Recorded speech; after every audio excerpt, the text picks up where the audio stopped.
আপনার প্রশ্ন ছিল অল আউট। অল আউটই হওয়ার মুখে, বাকি সব পড়ে গেছে। এখন পিসি ভাইপো আছে, এমন অবস্থা হয়েছে পুলিশের লোকগুলোকে নিয়ে এসে পার্টিতে টিকিট দেওয়ানো হচ্ছে, তাদেরকেই আজকের মিটিংয়ে পাঠানো হচ্ছে। আচ্ছা, আপনি চেঁচাবেন তো আপনাকে ডোন্ট সাউট ছাড়া কি বলবে? বড় জোর ভদ্রভাবে গেট আউট বলেনি, এটা তৃণমূলের 14 পুরুষের ভাগ্যই ভালো। ভালো কথা বললো ভাস্করদা যে বৈধ ভোটারের নাম বাদ দেওয়া যাবে না, তো এটা তো সবাই বলছে।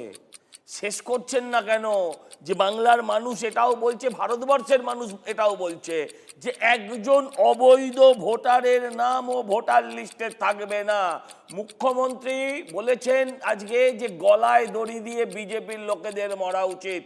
তৃণমূলের জন্য শেকবিশ বাংলার মানুষ তৈরি করে রেখেছে, এটা আপনি মনে রাখবেন। আজকে কে কাকে ডোন্ট সাউট বললো এটা বড় কথা নয়, এরপর বাংলার মানুষ এই নির্বাচনের পর আপনাদের গেট আউট বলবে, তার জন্য প্রশ্ন।